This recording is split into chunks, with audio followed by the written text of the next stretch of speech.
நசரேனாகிய இயேசு அல்லது இயேசுவான்னு அவரது சொந்த அராமிக் மொழியில் அழைக்கப்படும் அந்த யூத மனிதர் மத்திய தரைக்கடலின் கிழக்கு முனையில் 2000 ஆண்டுகளுக்கு முன் வாழ்ந்தார். 4 சுவிசேஷங்கள் என அழைக்கப்படும் அவரது வாழ்க்கையின் சம்பவங்கள் அவரை பின்பற்றுபவர்களின் நேரில் கண்ட சாட்சிகளில் இருந்து வந்தது.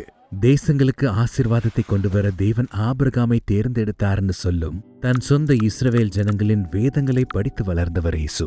இந்த வாக்குத்தத்தம் அவரில் நிறைவேறி வருவதாகவும் தான் தேவனின் ஆளுகையை நம் உலகத்திற்கு கொண்டு வருபவர் என்றும் இயேசு சொன்னார். அவர் இத தேவனுடைய ராஜ்யத்தின் நற்செய்தின்னு அழைத்தாரு. ஏழைகளுக்கும் நோயாளிகளுக்கும் தேவனுடைய ராஜ்யத்தை அறிவித்த இயேசு இஸ்ரவேலின் தலைவர்கள் ஊழல்வாதிகள்னு குற்றம் சாட்டினாரு. இதன் நிமித்தம் அவரை கொன்று விடுவார்கள் என்பதை முழுசா அறிந்திருந்தாலும் இயேசு எருசலேமில் அவர்களுக்கு எதிராக சவால் விடுத்தார்.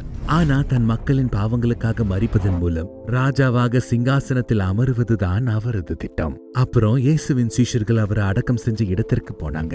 ஆனா அது காலியாக இருந்துச்சு. பிறகு இயேசு பலருக்கு உயிரோடு காட்சியளித்து தான் மனித குலத்தின் புதிய எதிர்காலத்திற்கு வழிவகுக்கும் இந்த உலகின் ராஜான்னு சொன்னாரு. அதைத் தொடர்ந்து அவர் தனது அரசாட்சி பற்றிய நற்செய்திய உலகம் முழுவதும் பரப்புவதற்காக தன்னை பின்பற்றுபவர்களை அனுப்பினாரு.